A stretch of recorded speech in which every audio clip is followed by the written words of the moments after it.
These are your people. These are your people. Take care of them. And with those few remarks, may God bless you.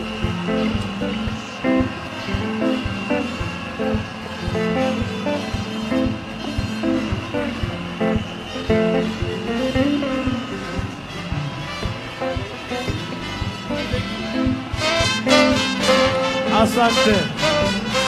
Asante.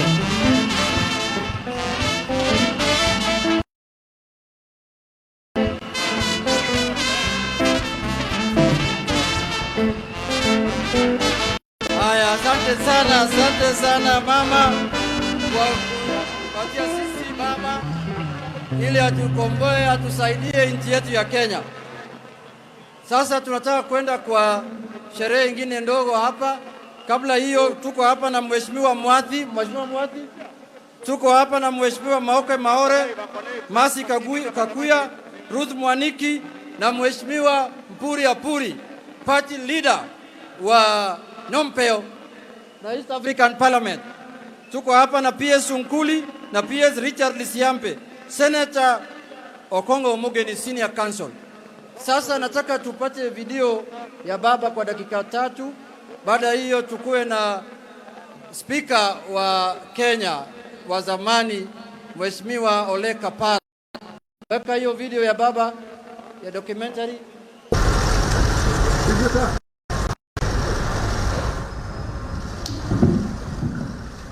It was a hunch that took Kenya by surprise. Straight out of the blue sky, seemingly away from the company of their respective close aides, President Uhuru Kenyatta and ODM leader Raila Odinga shook hands on the steps of Harambee House, the block housing the office of the president in downtown Nairobi. The handshake came against occasioned by the bitterly disputed 2017 presidential elections that included a rerun boycotted by Raila Odinga in October 2017. The handshake was a turning point for the heated political climate. It was a moment of statesmanship for both President Kenyatta and Raila Odinga, who had at the time styled himself as the people's president, complete with a contentious mock swearing-in ceremony at Uhuru Park. The handshake before a crowd of media cameras suddenly ended a political crisis that was on the verge of dividing the country, even physically. To a stunned audience, President Kenyatta and Raila Odinga explained the objectives of their Kenya cannot succeed without all of us. It needs all of us. And this is, to me, the spirit of the handshake. It is not about two people. It is about bringing a country back on track. It is about bringing the people of a nation to feel once again that they are part and parcel of the whole. It is to remove the issue of people feeling marginalized, isolated, left out, and to encourage a feeling that existed in this country once upon a time when some of us were children, but we hear those stories. Tulikuwa tuambia watu wetu tunaenda Canaan.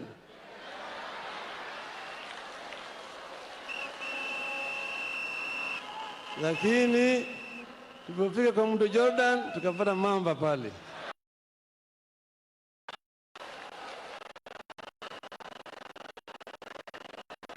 Sasa tukasema tujenge madaraja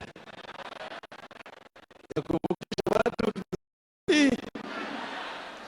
Na tulisema hii sasa kana tunaingia sio wananasa peke yake, ana Jubilee na NASA pamoja.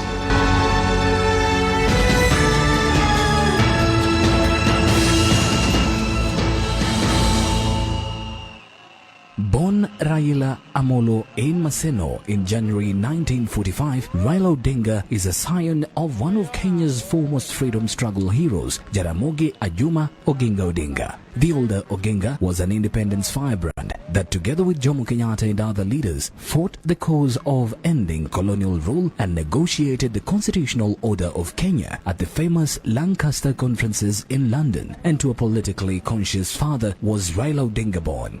And as a child growing up, he watched his father rise up to become the country's first vice president when Kenya was declared a republic in 1963. Harambee! Na mashamba yetu harambee! Raila Odinga's own political consciousness set in the mid-1970s when it became apparent that the country was on a general relapse, complete with the rise of official political intolerance. Events that included political assassinations and intimidation, arrest and detention of government critics quietly stoked the reformist flames inside Raila Odinga, and by the end of the 1970s and the beginning of the 1980s, he joined the list of those targeted as critics of the repressive state. A coup attempt by elements of the Kenya Air Force on the 1st of August 1982 marked a turning point for Raila Odinga as he was detained and tortured, having been falsely accused of a role in the coup attempt. For 6 years, Raila Odinga was detained without trial and held in solitary confinement. He was released in February 1988 only to be rearrested in September the same year for allegedly engaging in political activities. Raila Odinga's second stint in detention lasted close to a year, ending on the 12th of June 1989. His subsequent freedom did not last long. For the third time, Raila Odinga was arrested again on the 5th of July 1990 for being part of a group of brave human rights and political reforms crusaders that had dared question the repressive political climate under the single-party rule. His third stint in detention lasted exactly 1 year and 10 days. Raila Odinga was released from his last on the 21st of June 1991. In October 1991, fearing assassination and against a backdrop of violent state repression, Raila Odinga fled the country to begin life in exile. He sneaked into Uganda disguised as a priest and proceeded to exile in Norway. Life in exile was not to be too long. Back home, the struggle he had been part of was bearing fruit faster than some anticipated. In December 1991, the notorious Section 2A of the Constitution was repealed and Kenya reverted to the multi-party system it abandoned in the 1960s. Pendekezo langu ni kwamba badala ya sisi, kwa sababu ninawahurumia mama, nawahurumia wazee, nawahurumia vijana wa university, wa secondary school, wa primary schools, wako na mimi, na sitaki hata moja awawe au aumie. Tufungue section hiyo, na nauliza nyinyi nyote kukaa na mimi, tuende barabara yetu tukiwa KANU pamoja. Lakini visiwe vyama vya ukabila. Kama naandikisha na kama ni ya ukabila, it will not be registered. Odinga returned from exile in February 1992 to begin life in elective politics, winning and retaining the seat of Member of Parliament for Langata constituency for more than 2 decades. In 2002, that is 10 years after the resumption of multi-party politics, Raila Odinga cemented his place as a consequential political force when in a year of dizzying political events, he emerged the architect of the transition that saw the Party of Independence KANU roundly defeated in the country's first ever free and fair democratic elections. Having unsuccessfully run for president for the first time in 1997, Raila Odinga embarked on a series of breathtaking experiments that included joining KANU and seizing the strategic all-powerful position of Secretary General. Napendekeza kwamba Mheshimiwa Daniel Toroitich Arap Moi achaguliwe kama mwenyekiti wa chama cha KANU. But the dalliance with KANU came to a thrilling end when Raila Odinga disagreed with President Daniel Arap Moi's 2002 succession script. Moi had dramatically leapfrogged a youthful Uhuru Kenyatta over the large cast of seasoned hands that now included Raila Odinga. The fallout for Moi was particularly costly as Raila Odinga walked out with a huge chunk of KANU leadership that included then Vice President George Saitoti. Opposition unity was Raila Odinga's new mission, a mission he pursued with selfless zeal as illustrated by his consequential endorsement of Mwai Kibaki, the famous rallying call Kibaki Tosha.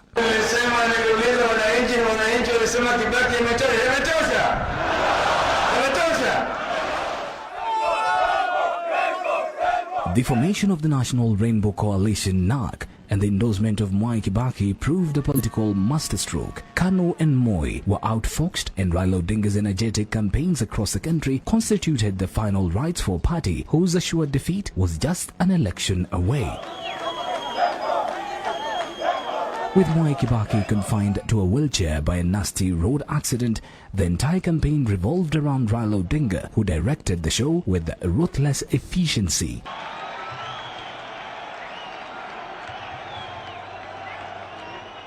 Kibaki and NARC won resoundingly, and Raila Odinga sat in cabinet as Roads and Infrastructure Minister. Having been elected on the promise of reforms and a new constitution, NARC embarked on the process, albeit with increasing reluctance among conservatives in government that felt reforms were no longer necessary after the removal of Moi and KANU from power. But Raila Odinga pressed on. And the Bomas of Kenya process of reviewing the constitution finally began.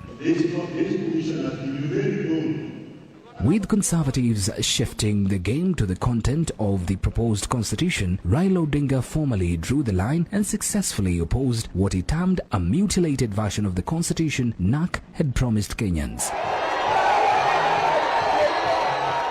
In 2005, Raila Odinga resoundingly won the no vote against the proposed constitution. Against the back of that victory, the Orange Democratic Movement, ODM, a party styled from the symbol of the no vote, was born, and retaining the voting patterns of the 2005 referendum, and with Raila Odinga's presidential candidate, ODM was a sure bet of its supporters in the 2007 election. Sasa tunaenda kwa sherehe ya mwisho, lakini kabla hiyo nataka Peter Kenneth asimame juu atambuliwe, atukupatie nafasi. Mheshimiwa Peter Kenneth yuko hapa, Senator Amos wako yuko hapa, na Women Rep ya Nairobi Madam Pasaris, Esther Pasaris. Sasa nataka kualika former Speaker of the Kenyan National Assembly, Mheshimiwa Francis Ole Kaparo. Mheshimiwa, karibu.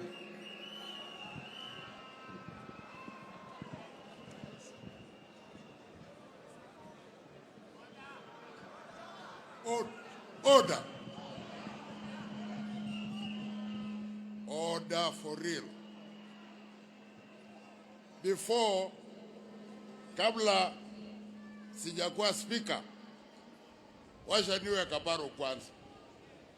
Na kama Kaparo, Mheshimiwa Raila, kwa wakati huu wote tumekuwa marafiki, umetafuta kura, sijakupa. Lakini safari hii utapata kura yangu na marafiki.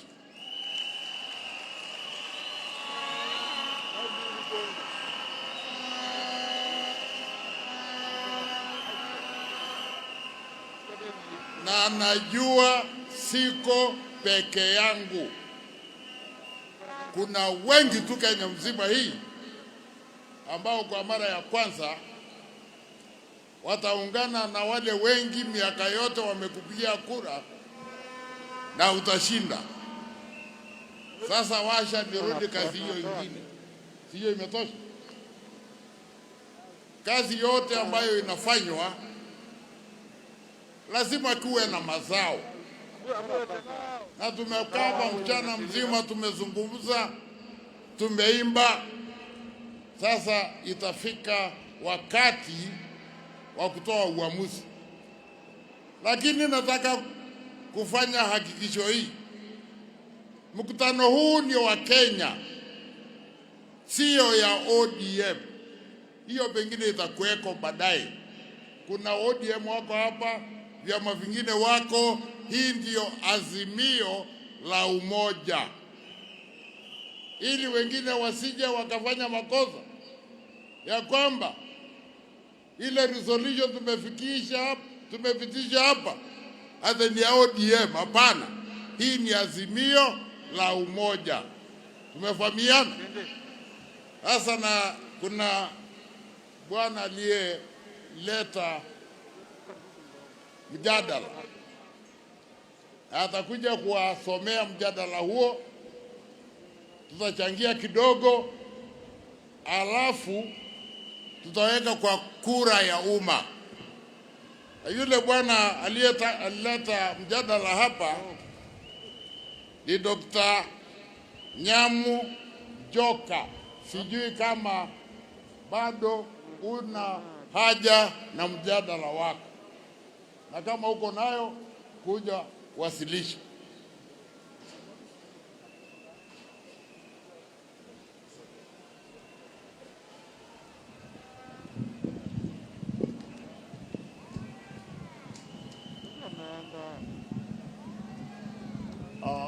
No, it's okay. I'm addressing Your Excellency. No, excuse me. Your Excellency, the Right Honorable Prime Minister, you will remember that in the early 1960s,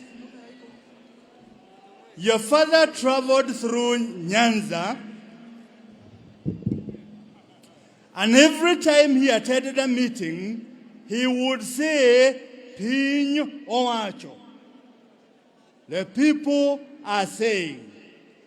I am here, Your Excellency, Right Honorable Prime Minister, as the voice of the people. I, Davis Nyamu Njoka, a registered voter in Mathioya constituency in Murang'a County, within the region of the Mount Kenya, do hereby propose a motion that His Excellency Right Honorable Raila Amolo Odinga, EGH, vies to become the President of the Republic of Kenya in the coming presidential elections in the year 2002.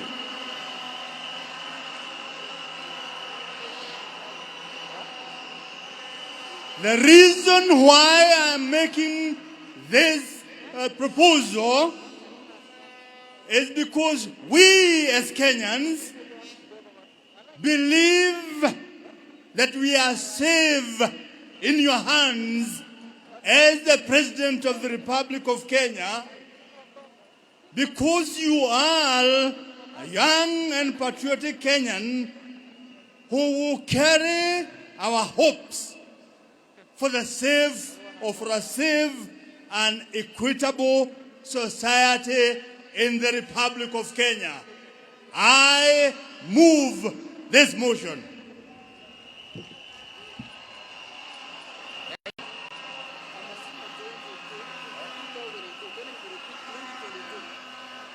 Okay?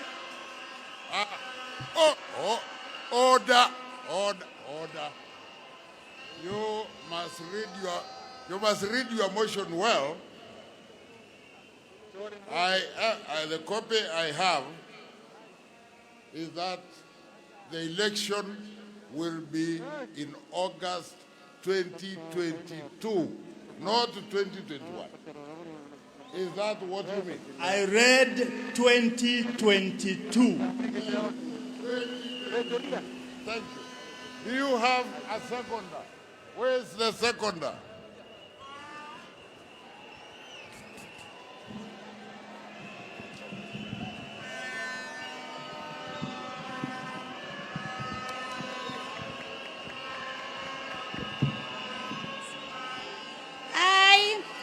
Honorable Mishi Juma Mboko, who is a voter in Likoni constituency, Shikadabu ward, from the coastal region. I second the motion that His Excellency Raila Amolo Odinga, EGH, vies for the presidency in the forthcoming presidential election in August 2022. I am confident that Baba Raila Amolo Odinga has what it takes to transform the economy while embracing digitalization, creating employment, and ensuring inclusivity. I believe devolution will thrive. I beg to second the motion.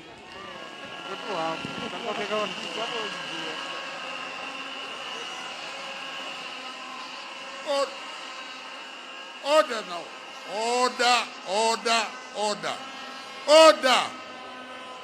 Order. Order. Order.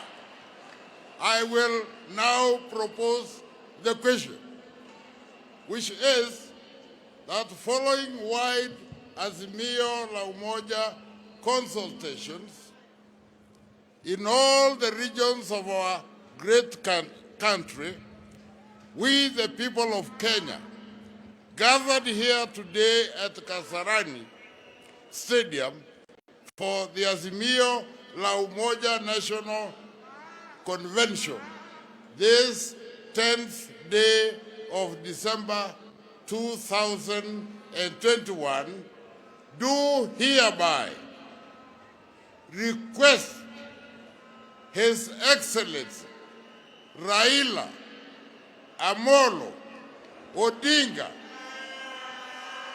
EGH, order, order, order, to present himself as a candidate in the forthcoming August 2022 presidential election. That's the question. I will give two opportunities to two young people, and then maybe we'll put the question after that. And I will have the first person to make a contribution, Irene Mayaka, a young lady from the Nyanza region. Irene. Irene Mayaka, a young person from Nyanza region, I wish to state the following: that His Excellency the Right Honorable Raila Amolo Odinga has devoted his entire life to fight for the struggles of liberating this country. I further state that in this struggle, Raila's focus has been on the ideals of inclusivity, devolution, sharing of power, and economic empowerment of young people, women, people with disability, and the marginalized. And I have no doubt, absolutely no doubt, that through his presidency, these ideals will be achieved. I beg to support the motion. Thank you.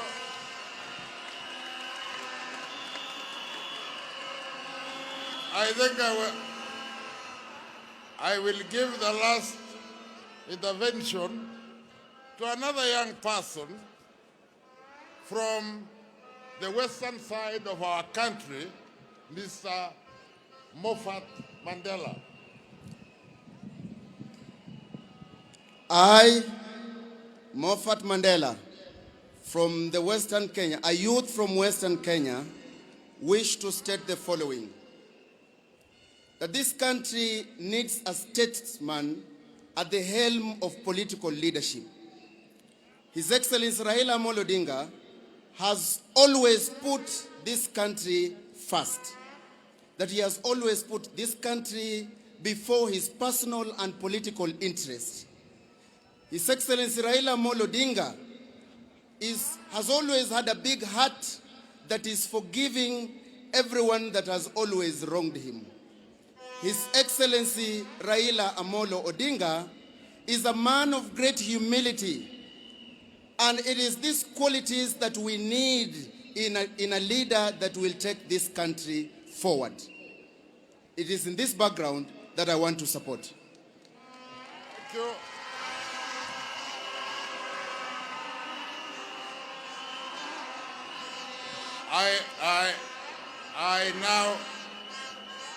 I now wish to put the question, which is that following my Azimio La Umoja consultations in all the regions of our great nation, we, the people of Kenya, gathered here today at KASARANI Stadium for the Azimio La Umoja National Convention, this 10th day of December 2021, do hereby request His Excellency Raila Amolo Odinga, EGH, to present himself as a candidate in the forthcoming presidential election in August 2022.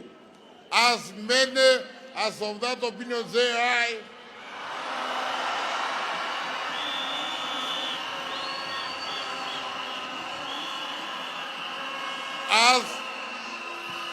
As many, order. As many as a contrary opinion say no, the ayes have it.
Hello? Hello? Hello? Hello? Vijana we! Vijana we! Wakenya we! Asanteni sana. Asanteni sana. Haya. Distinguished guests, ladies and gentlemen, fellow Kenyans, I am very delighted and I stand before you here today a proud son of Kenya, a liberation fighter, and a servant of the people for the last 50 years.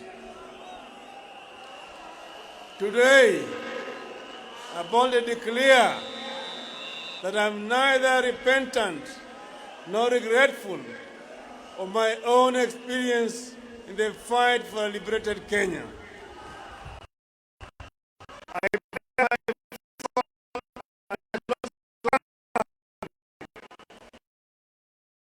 Because my country was worth it then and is worth it now.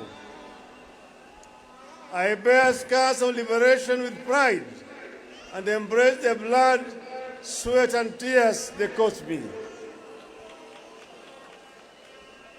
By the way, the tears from the torture chambers are still running, as you can tell from the handkerchief that never leaves my hand. For years, I was not allowed to speak with other inmates. In fact, for 60 straight years, I did not sleep on a bed. For months on end, I was either held incommunicado, in solitary confinement, or handcuffed and in transit to the next prison or detention camp. A relative died, including my beloved mother and my own brother, and I never got the chance to say goodbye. I would not wish this to torment upon anyone, not even my worst enemy. Together with my comrades who endured torture and survived those dark days of despair, we would never let Kenya degenerate down the road of terror. No, not on our watch, not on my watch. But there was a positive side to my story. It's about a friend, Alando, of legendary beauty, with brave heart of Luanda Magere. And this is the woman who stood by me when I was shunned by many. This is the wife of my youth, love of my life, and partner to death, Mama Aida Betty Nyawira Odinga.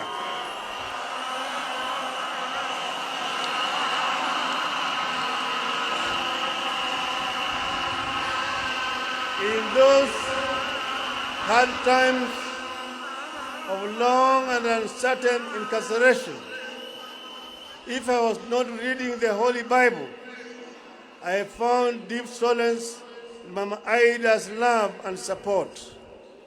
She became a constant guest of the police cells through constant arrest and harassment. I can't thank her enough. Thank you, darling. Fellow citizens, what makes a great nation is not the man it produces, but the man it honors. That is why I would be remiss if I do not pay homage to those that gave us the sacred license to stand tall, to speak free, and to think big on this very day. And here I'm talking about my comrades in arms, both alive and those who have fallen. I pay homage to those who have gone before us, the fallen heroes of the second liberation. These include Kenneth Nyindo Matiba and Charles Robia. Many do not recall that I was detained at Community Maximum Prison on the same day with two compatriots on the 5th of July 1990 for demanding multipartyism. Other fallen compatriots include Georgia Nyona, Jean Marie Sirone, Martin Shikuku, Mukaru Nganga, Okioko Mbaka, and Wangari Maathai. I also pay homage to all the audacious martyrs who, for the sake of the people, chose constant crucifixion over relative comfort of conceding to repression.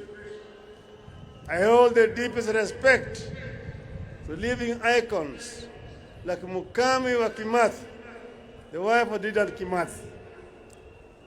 They called her the worst because, like Kimathi, her husband, Mukami was a fearless fighter who mobilized daring bands of women in complex undercover Mau Mau operations. I salute her.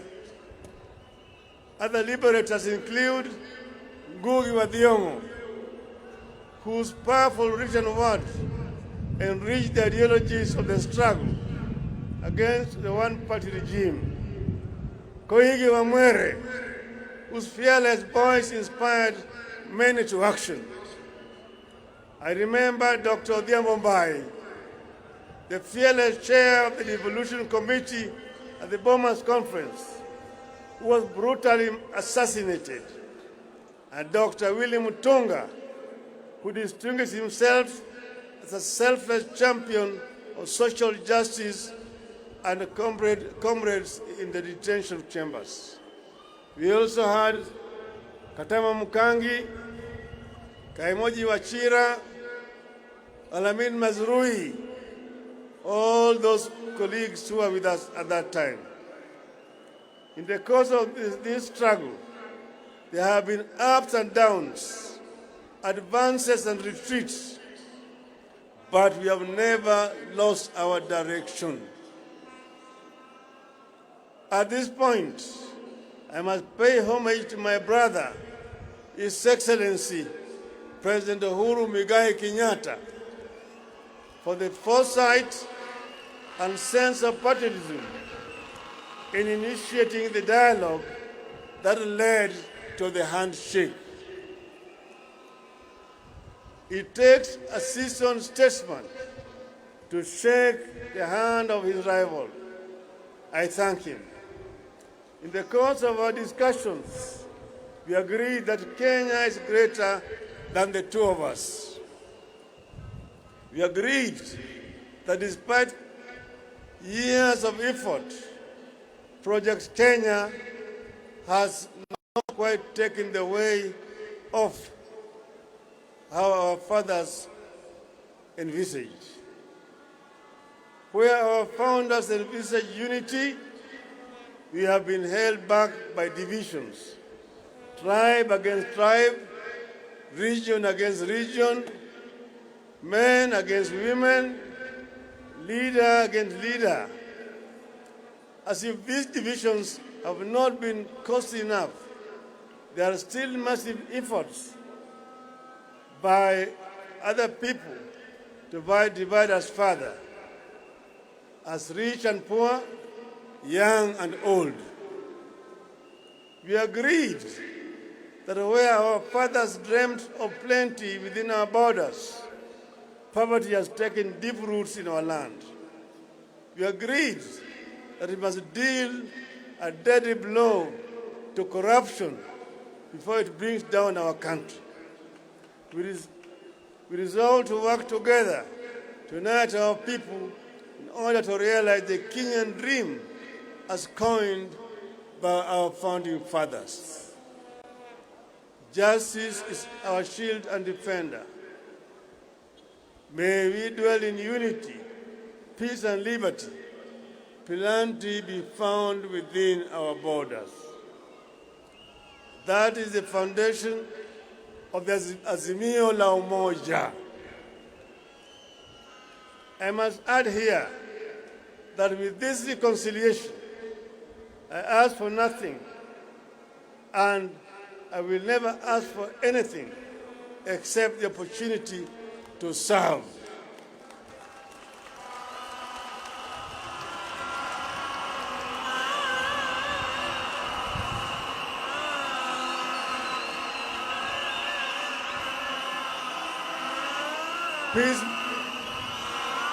Peacemaking is not a self-enriching enterprise. It is a calling from God. Blessed are the peacemakers, for they shall be called the children of God. Fellow countrymen, let me shift gears now to other stories. Those that I witnessed, listened to, and collected on my Azimio La Umoja tour of every corner of our greatest republic over the last 3 months. This meeting today, the culmination of the Azimio La Umoja journeys you have taken together. And you have already seen through the videos some of the issues that were raised during the consultations. Kenyans spoke from their hearts during the 15 Azimio La Umoja mammoth meetings. At the coast, wananchi reminded me that land issues remain a subject of pain.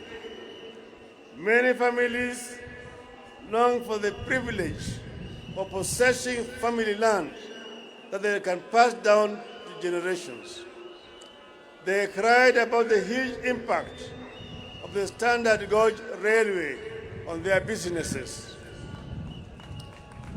We traveled into the river North Rift, and there I listened to concerns of residents whose livelihoods are being destroyed by cartels in agriculture.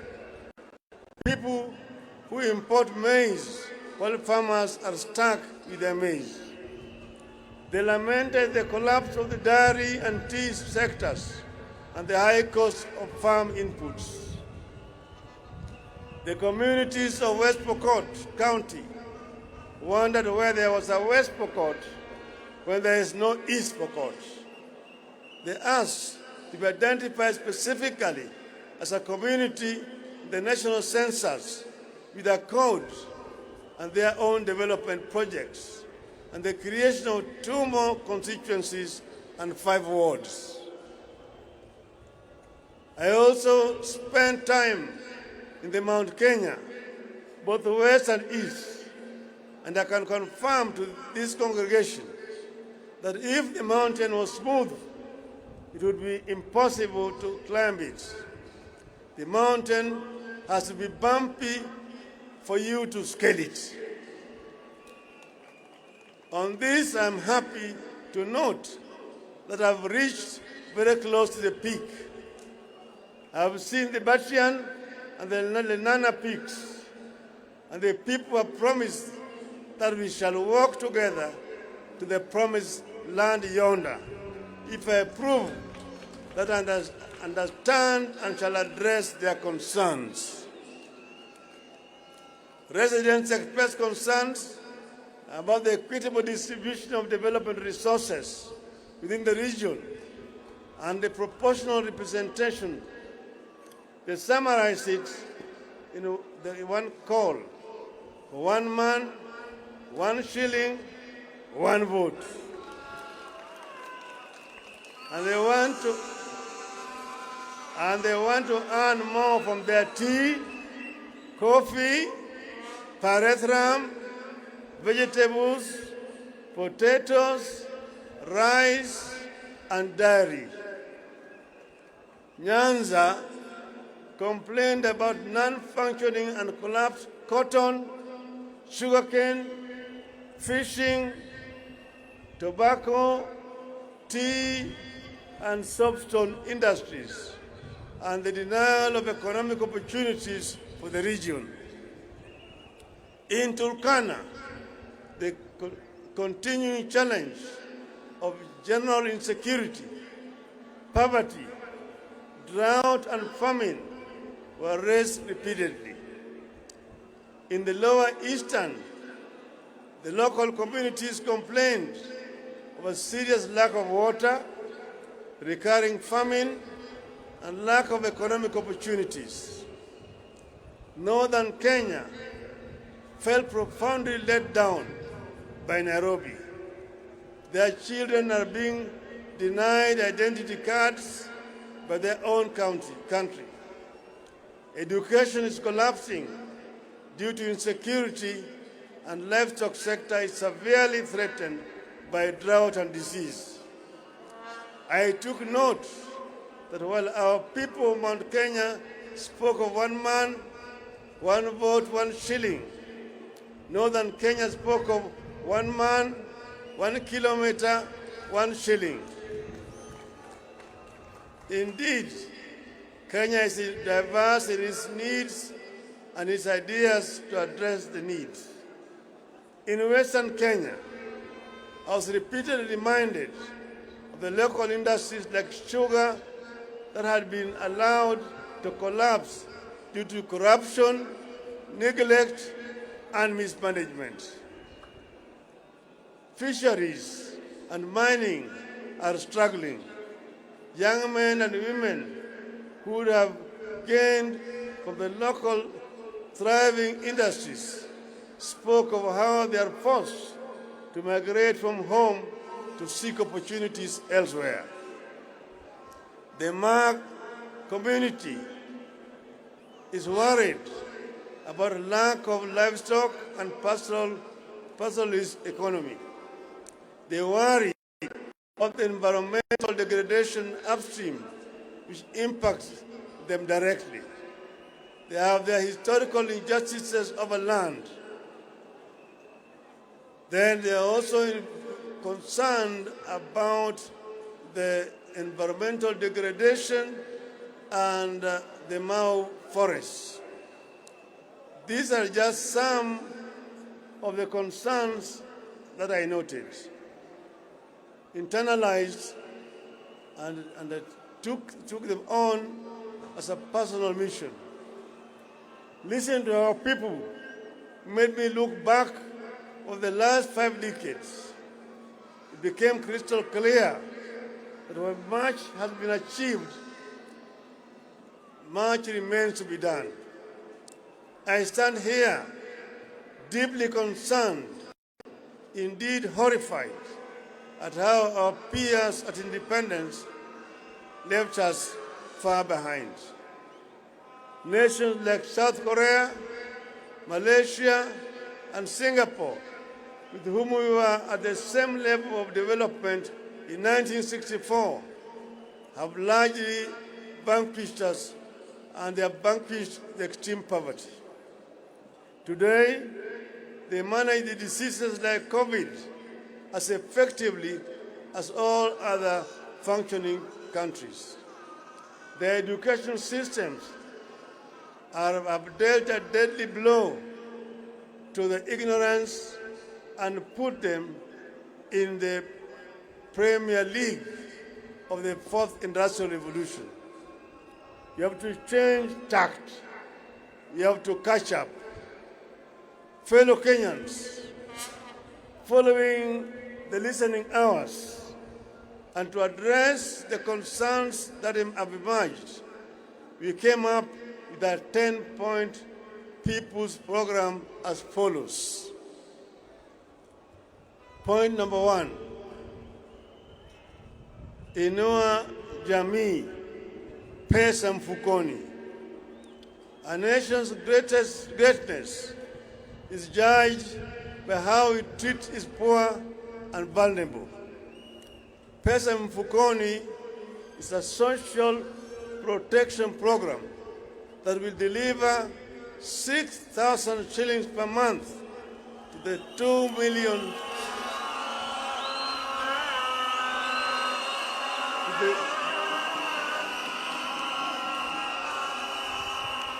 to the 2 million of the country's most needy families.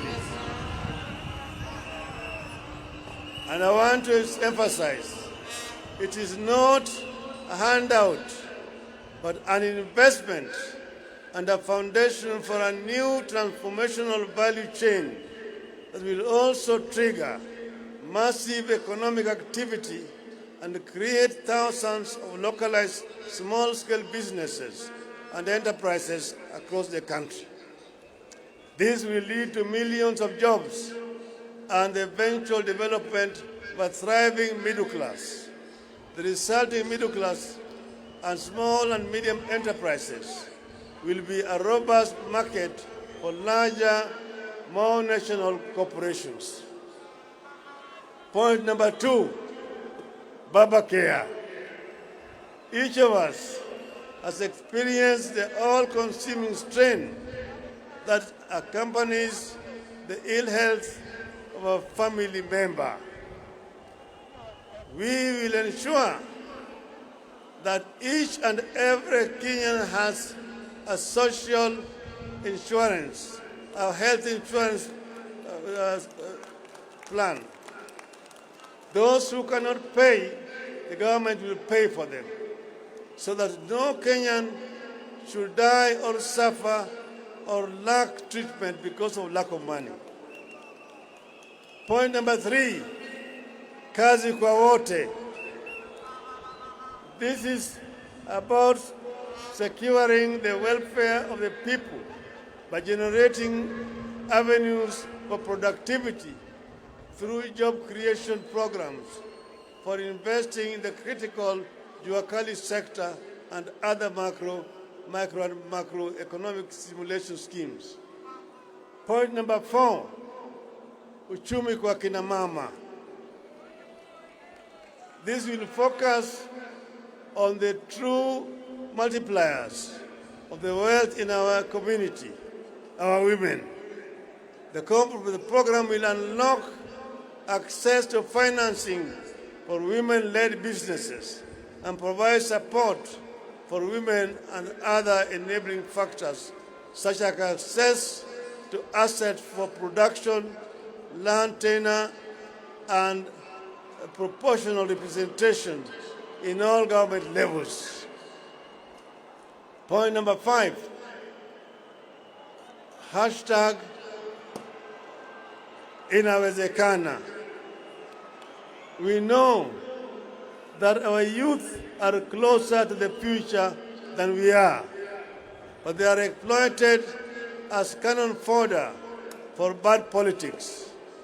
Now more than ever, we need to invest in preparing our youth for that future. The program will equip our youth with the mindset, skills, funds, and technology to enable them innovate at par and even surpass their global counterparts. Point number 6, waste not a single child. Education is non-negotiable.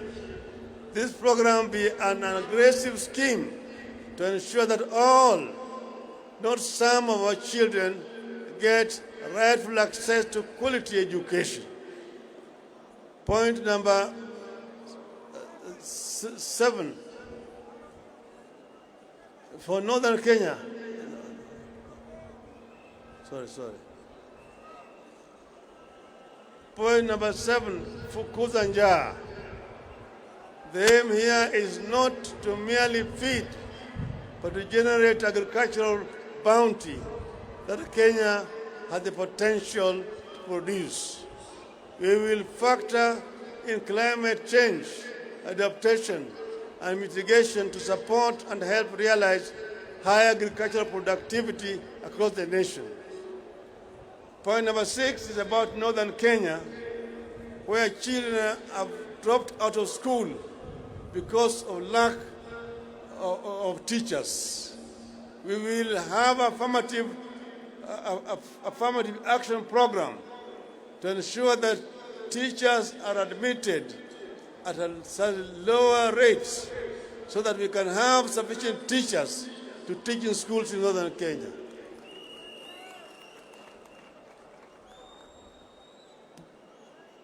Point number 9, one county, one product. I firmly believe that the idea of devolution in Kenya has the transformative potential of rich mineral mines, abundant oil fields, and other traditional markets of our nation's affluence. One county, one product program is designed to be a launch pad to a Kenya which consumes its products, exports excess, and registers surpluses, not deficits. The national government will support materially and technically towards an ultimate vision where the 47 counties will begin industrializing at unstoppable rates. The 10th pillar of my vision has to do with the principles of administrative continuity. By continuity, I mean building and improving on the gains that have been made by the administrations that came before. Africa suffers a retrogressive mindset of starting afresh instead of advancing existing accomplishments. When one administration sets up something, the next knocks it down. This makes many countries in the continent stuck in a constant state of ignition, never making it to acceleration and takeoff. Kenya must not be a start-stop nation. This is a waste of time and resources and should not be entrenched in Kenyan political culture. For example, President Kenyatta's Linda Mama program could not have worked without the construction of health facilities and upgrading of transport networks that we undertook during the Grand Coalition government. The plan for a rapid bus transit system could not have been operationalized without the construction of the Thika and Mbagathi roads. The plan for the Lamu port dates back to 1972, when President Mwai Kibaki was finance minister. It took almost 50 years for it to be launched by Kibaki as president in 2012, as he was leaving office. President Uhuru Kenyatta took it up in 2013, ran with it, and has implemented it. Lamu project is one whose ultimate vision I see clearly. Ignore it squanders opportunity. By another 50 years, to have a world-class transshipment hub that will reap exceptional economic benefits for our country. My manifesto will bear a crystallized description of the 10-point People's Program, delving into workings and plans that will actualize it for the people. These are just but highlight of new programs that we shall roll out to respond to needs expressed at Azimio La Umoja events. Very soon, ladies and gentlemen, I will unveil a detailed manifesto addressing the critical concerns like corruption, public debt, industrialization, ICT and digital economy, promotion and protection of businesses, and particularly protection of private property. Our business community deserves protection, and they will get it. Fellow citizens, at the top of our national government, where leadership is exercised to the maximum in governing and changing our nation, is the presidency. The president makes a difference in the life of this nation. Having listened to your calls during our conventions, giving my credential to this congregation and the nation at large, and having spelled out the people's aspirations as I understand them under the Azimio La Umoja, and having given my 10-point vision for Kenya on this day of December 10th, 2021, I, Raila Amolo Odinga,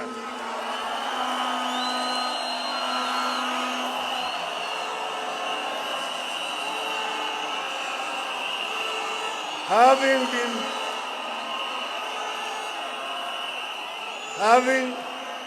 been faithful and committed to building a national democratic and progressive Kenya in our lifetime.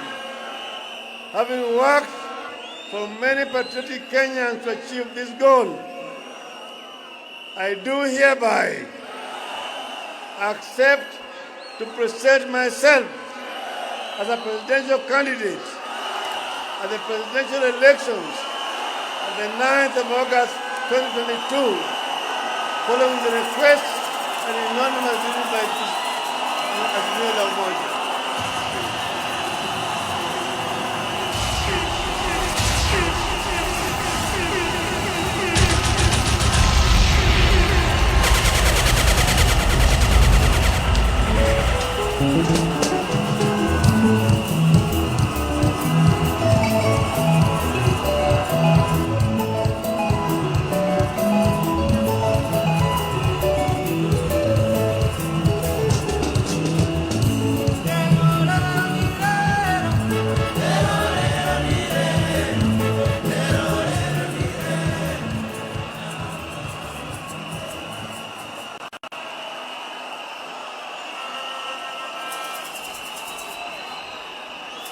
Let me add,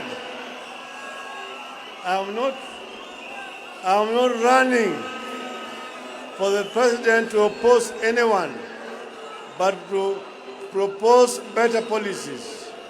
I'm in this race to mold one indivisible nation. I'm not at war with any personalities. I'm at war with ideologies that will lead this nation in the wrong direction. Ideologies that divide us instead of uniting us. Ideologies that put the personal above the national good. Now, I want you to listen to me. Vijana mpo? Vijana hoi? Wacha nimalize kwa Kiswahili. Mimi natoa shukrani kwenu nyote kwa kufika siku ya leo kwa wingi kwa hii sherehe yetu ya leo. Na sasa mimi nataka kutangaza, baada ya sisi kuzuru Kenya mzima na kuongea na Wakenya, nilikuwa nimewauliza, baba aendelee siendelee? Aendelee siendelee? Sababu leo nimejibu ati baba ataendelea, na tarehe 9 mwezi ujao, mwezi wa 9, baba atakuwa kwa kinyang'anyiro ya kugombea kiti cha urais wa Jamhuri ya Kenya.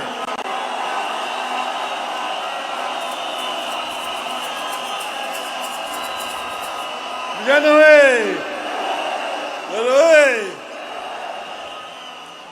Lakini vile vile mimi nasema, baada ya kuzunguka kila mahali, tulikubaliana na ndugu yangu Uhuru Kenyatta tutaleta Wakenya pamoja, na kuna vitu vitano. Moja inaitwa utu, pili ni undugu, tatu ni umoja, nne ni usawa, tano ni uzalishaji. Haya yote tulikubalisha pamoja na kitu kinaitwa Azimio la Umoja. Kwa hivyo nataka lend my ears. Ngojeni kidogo vijana. Ngojeni kidogo vijana. Vijana we! Vijana we! Vijana we! Natangaza kuanzia leo Azimio la Umoja itakuwa Azimio la Umoja Movement. na itakuwa ni mseto. It will be a coalition. Azimio la Umoja movement. Na nikisema Azimio mnasema inawezekana. Azimio la Umoja. Azimio. Azimio. Azimio. Leo tuko na hereby launch Azimio La Umoja movement.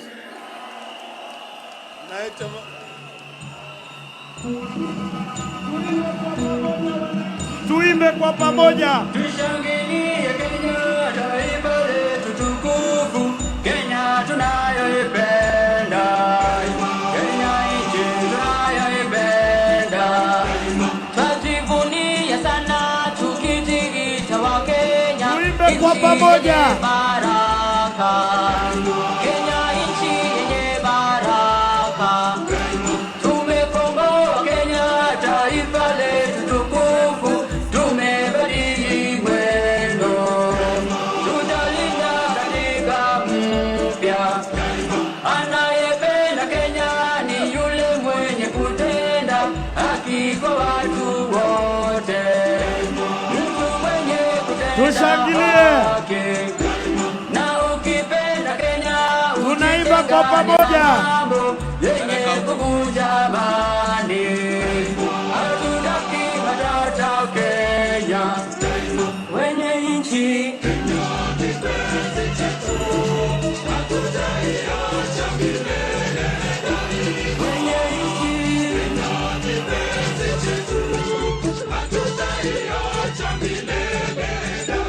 Kenya kipenzi chetu, nchi yenye upendo, hatutaacha Kenya daima na milele. Kenya kipenzi chetu, tupeperusha mabango na kofia na mikono yetu yote. Akina mama vigelegele. kipenzi chetu, hatutaiacha milele daima. Na nikienda nje sitasahau Kenya, na nitabaki Mkenya daima na milele. Kenya kipenzi chetu, hatutaiacha milele. Asante. Mwenye nchi, Kenya kipenzi chetu, hatutaiacha. Asante sana. Na tumeapa sote wenye nchi ya Kenya kutumikia Kenya daima na milele. Kenya kipenzi chetu, hatutaiacha milele daima. Wenye nchi, Kenya kipenzi chetu, hatutaiacha milele daima. Sitaiacha Kenya nchi yangu. Asante. Kenya tudumishe. Sitadanganywa kamwe na porojo. Asante sana. Asante DJ. Kuleta chuki kati yetu. Asante. Tunaombwa tupeane nafasi muafaka, wananchi tusalie tumetulia, ili kumruhusu viongozi kumpa kongole Injinia Daktari Raila Amolo Odinga kwa kubali mwito. Na niombe nipewe leo ni leo, nipe leo ni leo, asemaye kesho ni muongo. Niombe tumpe nafasi ya kutosha kwa jukwaa, tumpe nafasi ya kutosha.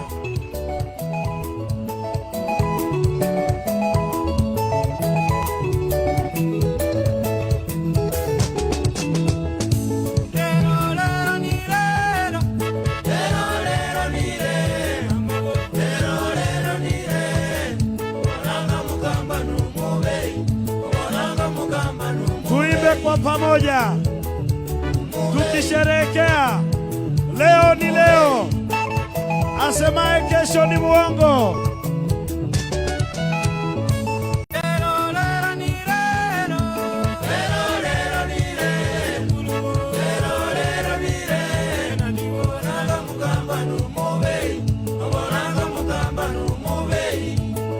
Tumshangilie baba, tumupungie baba mkono, huku tukiimba pamoja kwa furaha. Leo ni leo, asemaye kesho ni muongo.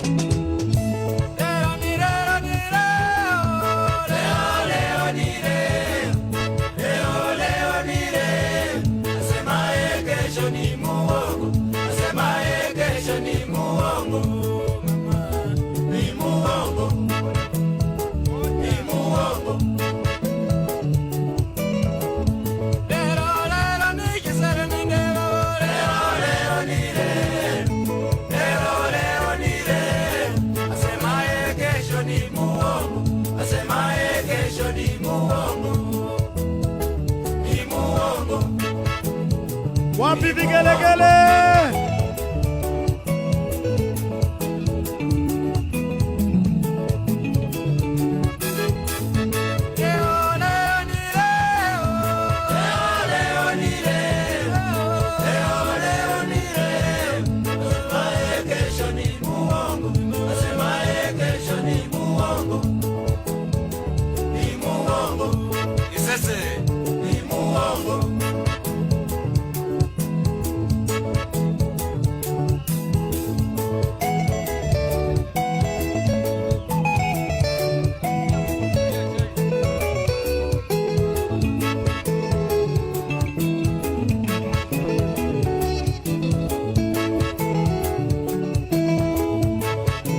Vijana wote tushuke kwa jukwaa, tucheze tukiwa chini.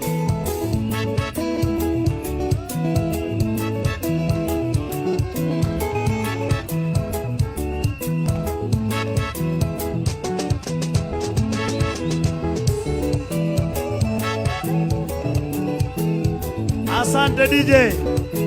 Asante DJ.